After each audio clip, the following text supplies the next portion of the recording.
국회를 통과했던 김건희 여사 특검법과 최혜병 특검법에 대해 정부가 어제 제2요구권을 의결했습니다. 한덕수 국무총리는 거부권을 유도하는 위헌적인 정쟁 법안에 타협은 없다며 김건희 여사 논란에 대해 국민께서 이해해 주셔야 하는 것 아닌가 이런 입장을 내놓기도 했는데요. 지금부터 이 문제를 비롯해 정치 현안들에 대해 조국혁신당 조국 대표와 이야기 나누어 보겠습니다. 전화로 연결합니다. 안녕하세요, 대표님. 예, 안녕하십니까. 조국입니다. 네, 어제부터 부산에 계시던데. 네. 김종배 앵커님은 휴가신가 보죠. 이지선 반장님이 나오시네요. 아, 네, 그렇습니다. 이번 주만 제가 진행을 합니다. 아, 이렇게 또 예. 대표님과 연결이 됐네요. 반갑습니다. 예, 예. 아니, 어제부터 부산에 계셨잖아요. 지금도 부산이시죠? 예, 당연히 지금 부산이고요. 오늘 부산에서 이제 꾹따방이라고 해서 이름은 그렇게 지었는데 제가 네. 커피를 제공하면서 정책 홍보하는 행사를 하고 있습니다. 안 오늘은 그래도. 부산, 내일은 영광, 곡성 이렇게 꾹따방이라는 이름으로 정책 홍보 네. 캠페인을 하고 있습니다. 안 그래도 그 얘기 듣고 조국 네. 대표가 아니라 꾹 대표라고 불려야 하나 그렇게 생각하고 있었거든요. 예, 좀 어색하긴 합니다. 네. 아니, 근데 보건증까지 인증을 하셨어요. 그러니까 직접 서빙을 하신다는 거죠? 예, 그렇습니다. 서빙하려면 반드시 혈액 검사를 하고 네. 각종 관련 질병이 없음을 입증이 돼야 제가 이제 서빙을 합니다. 커피도 뽑고 이렇게 해야 되기 때문에 암 논란이 될 것 같아서 아예 정식으로 모든 절차를 밟았습니다. 그렇군요. 근데 또 눈에 띄는 게요. 예. 메뉴판을 봤더니 이 탄핵 커피 메뉴가 있습니다. 아, 설명 좀 예, 예. 해주시죠. 저희가 이제 지난 7월 25일에 3년 넘어길다 특별위원회 약칭 탄추인데요. 네. 그거를 열고 탄핵 관련해서 각종 불법 증거 수집하고 또 논리 만들고 한 작업을 이미 하고 있습니다. 그리고 의원들별로 한 명씩 과제를 맡아서 이슈별로 정리를 작업 중인데 네. 지금 사실 저는 국민들은 이미 윤석열 대통령에 대해서 심리적 탄핵을 했다고 봅니다. 네. 지난번에 한국갤럽 조사 20% 찍었는데 그 20% 조사를 잘 보시면 TK 지역과 70대 노인을 빼버리면 이미 10대입니다. 네. 그런 걸 생각해서 저는 지금 윤석열 정권의 실정을 심판하고 경고를 해야 된다. 그런 차원에서 저희 메뉴를 3개를 이제 준비를 했는데 하나는 탄핵 아메리카노, 하나는 탄핵 달달 커피, 설탕 많이 들어간 거죠. 네. 세 번째 이제 탄핵 대추차 이렇게 해서 취향에 따라 저희가 제공하려고 합니다. 아니, 어제 최고위에서도요, 우리 꾹 대표님이 민주당도 이제 탄핵할 결심을 해달라 이렇게 요구를 하셨어요.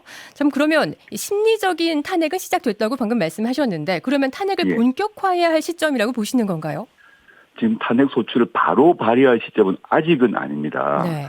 그런데 최근에 이미 언론 통해서 공개되었습니다마는 김건희 씨의 국정 개입, 그다음에 당무 개입, 총선 개입 등등이 차례차례 나오고 있습니다. 네. 물론 그 전에 김건희 씨 개인의 도이치모터스 주가 조작 이런 문제는 있지만 그거는 바로 탄핵 사유는 아니죠.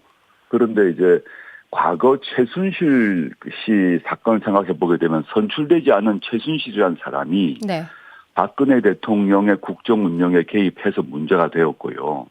또 박근혜 대통령은 당시 집권당의 공천에 개입했다가 윤석열 한동훈 검사가 수사 기소해서 징역 2년을 받았거든요. 네.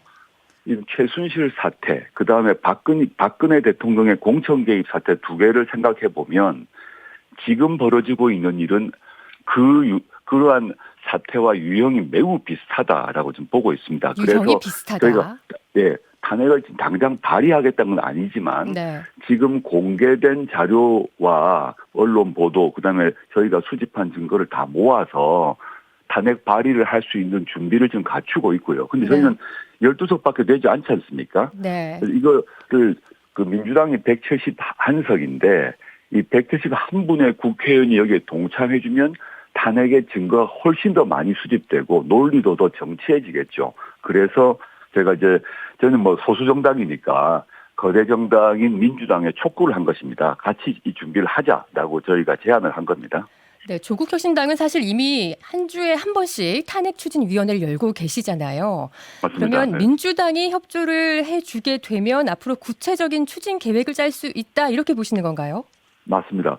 계획도 짜고 더 중요하게는 정보가 더 많이 수집되겠죠. 불법의 네. 증거가 더 많이 수집되게 되면 탄핵 소추의 논리가 훨씬 탄탄해지고 그다음에 헌법재판소에 가서 인용될 가능성이 높아지기 때문에 저희 의원 12명 하는 것보다는 12 더하기 171이 하게 되면 훨씬 더 잘 되지 않겠습니까? 네. 그래서는 물론 민주당은 공식적 입장이 탄핵이 아니라고 선언을 했지만 전 지금은 그런 시기가 아니라고 봅니다. 윤석열, 김건희 두 사람의 각종 불법 이런 행태가 점점 드러나고 있는데 이건 이제 꼬리가 잡힌 것에 좀 불과하다고 보기 때문에 조국혁신당과 민주당이 손을 잡고 그 꼬리를 잡아 당겨야 된다. 그럼 그 몸통이 확연히 드러날 것이라고 봅니다.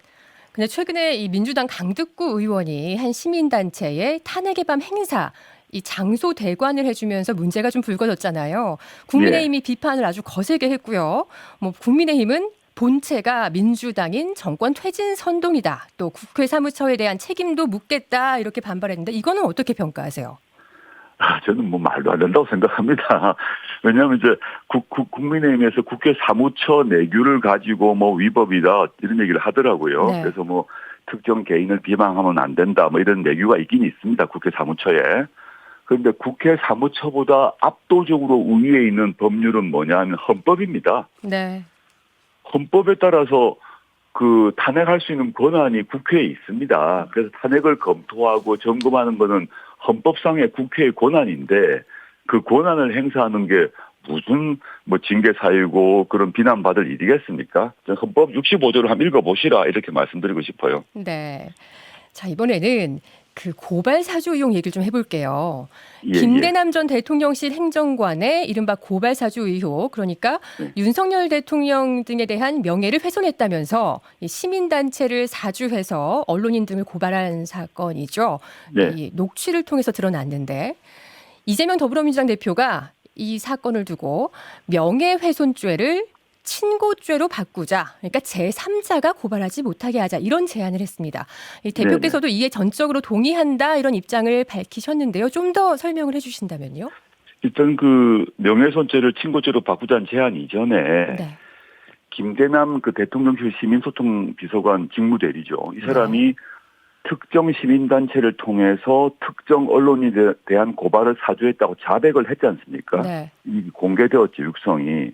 저는 이게 참 정말 놀라운 일인데 많은 분들이 잊고 계시지만 윤석열 대통령이 검찰총장 시절에 검찰총장의 눈과 귀라고 하는 그 이제 범정이라고 불리는데 당시 손준성 검사가 최강욱, 황희석을 고발하도록 고발 사주를 하고 고발장 초안을 작성해서 국민의힘 쪽에 넘겨준 사건이 있었지 않습니까? MBC 기자들도 포함이 됐었죠. 맞습니다. 그래서 이게 똑같이 반복된 거예요. 검찰총장 시절에 정치인들, 야당 정치인과 MBC 등을 고발하도록 검찰을 동원했지 않습니까? 근데 이번에는 대통령이 되니까 대통령 산하 비서관을 통해서 특정 언론에 대한 고발을 사주한 거예요. 네. 전 이게 이제 확인해야 될 게 이 김대남 비서관에게 이 고발 사주를 누가 지시했는지, 그다음에 김대남 비서관은 누구에게 보고했는지 반드시 확인을 해야 됩니다. 이게 확인되면 김대남 비서관뿐만 아니라 그 보고를 받고 지시한 자 아직까지는 누군지 모릅니다. 네. 불법이고 만약에 이게 윤석열 대통령이라면 바로 탄핵 사유입니다. 네. 이게 매우 중요하고 그다음에 이재명 대표께서 이제 명예훼손죄를 친고죄로 바꾸자고 하는 제안 얘기했고 저는 뭐 제가 학자 때부터 한 십몇 년 전부터 입장을 했던 사람인데요. 네. 이게 이제 피해자가 아닌 제3자가 고발을 남용해가지고 그걸 빌미로 수사가 들어가고 정적을 탄압하고 언론인 괴롭히고 이게 지금까지 우리나라의 그 뭐라고 할까 언론 그다음에 정치인 또 대통령실들이 해왔던 일들입니다. 특히 보수 쪽 그 정치 정당 쪽에서 많이 해왔던 수법인데 다른 나라에서는 이렇게 하지를 못하게 하는 게 친고죄로 되어 있습니다. 아, 그렇군요. 다른 나라는. 네, 아예 친고죄로. 없거나 사실적시 명예훼손죄를 처벌하지 않고 민사배상으로만 하거나 네. 안 그러면 처벌할 경우도 친고죄로 만들어 두기 때문에 이 고발 사주란 게 일어날 수가 없어요. 전 이거는 이제 뭐 진보 보수의 문제도 아니고 좌우의 문제도 아니고 이건 우리나라도 이런 고발 사주를 통해서 정적이나 언론인 괴롭히는 거 하는 건 정말 후진적인 얘기거든요. 저는 네. 그래서 빨리 바꿔야 된다 생각합니다. 네. 자, 어젯밤에 인터넷 매체 서울의 소리가 용산 대통령실의 당무 개입에 대한 추가 보도를 내놨습니다. 보셨습니까? 예, 저도 봤습니다. 예. 네. 김대남 전 행정관이 국민의힘 전당대회 과정에서 이 한동훈 당시 후보에 대한 의혹을 제기하고 또 보도를 사주했다는 건데 이건 또 어떻게 보십니까? 그것도 이제 당무 개입, 그 대통령실의 당무 개입 아니겠습니까? 네. 물론 이제 거기서 대통령이 그렇게 하라고 지시한 건지는 아직까지는 모릅니다.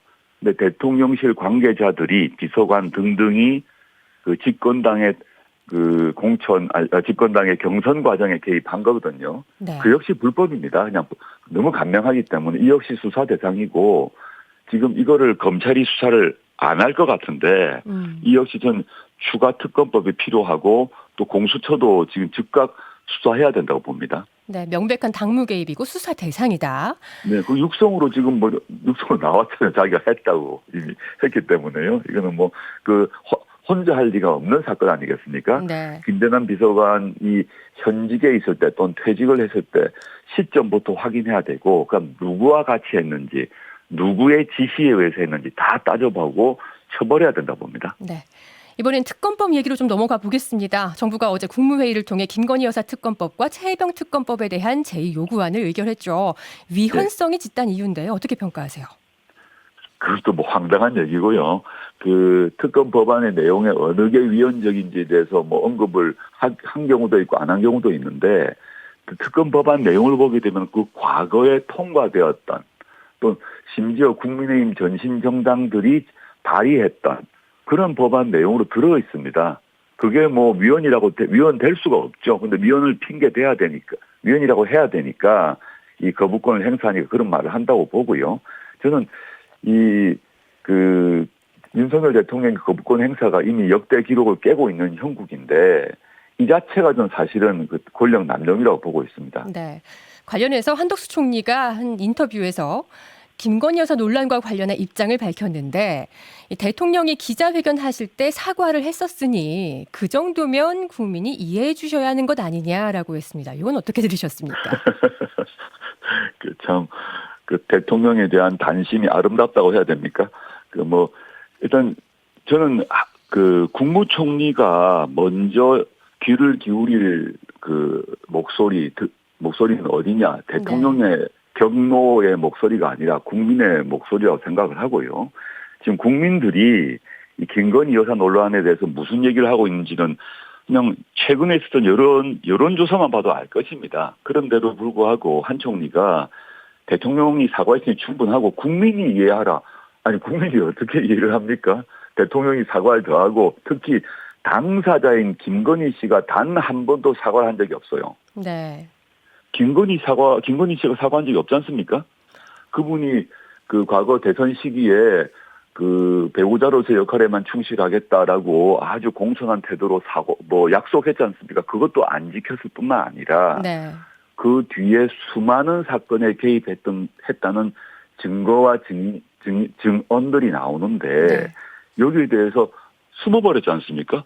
숨고 대통령이 대신 간단히 사과하고 그에 대해서 모든 집권 여당 세력과 용산 비서실이 방어하는 형국, 이게 말이 됩니까? 본인의 지금 디올백 외에도 주가 조작 관련해서 주가 조작 주포가 나와서 증언을 하기를 아니 자기와 주포인 자신과 김건희 씨가 BP 패밀리 한 집안이었다고 한 통속이었다고 이미 얘기를 하고 있는데 네. 나와서 자신이 해명하고 자신이 사과를 해야죠. 네, 저희 시간이 너무 부족한데요. 재보궐 상황도 좀 짚어볼게요. 지금 민주당과 네네네. 부산에서는 단일화 그리고 이 영광에서도 또 곡성에서도 아주 치열한 혈투를 펼치고 계신데요. 어떤 말씀 주시겠어요? 부산 제가 지금 머물고 있는 부산 같은 경우는 이 금정구에서 8번의 선거에서 7번이 국민의힘 계열이 이겼습니다. 네. 그 단일화하지 않게 되면 야권이 무조건 집니다. 네. 그 저와 저희 당의 유재성 후보가 총 한 20번 정도 단일화 요구를 했습니다. 그런데 아직까지 민주당에서는 답이 없어서 너무 안타깝고요. 빨리 단일화해야 된다. 시민들 앞에 서로의 입장이 뭔지 정책이 뭔지를 밝히는 토론을 하고 네. 그다음에 합의된 방식으로 단일화하자. 그러면 이길 것이다라고 생각하고요. 네, 대표님. 그렇군요. 시간이. 예. 네, 그렇습니다. 너무 짧네요. 오늘 말씀 여기까지 그렇습니다. 듣겠습니다. 고맙습니다. 감사합니다. 네, 지금까지 조국혁신당 조국 대표였습니다. 인터뷰에서 조국 대표가 언급한 여론조사는요. 한국갤럽이 9월 10일에서 12일에 걸쳐 무선전화, 가상번호, 무작위 추출 방식을 통한 전화조사원 인터뷰 방식으로 이루어졌습니다. 자세한 내용은 중앙선거 여론조사심의위원회 홈페이지에서 확인하시면 됩니다.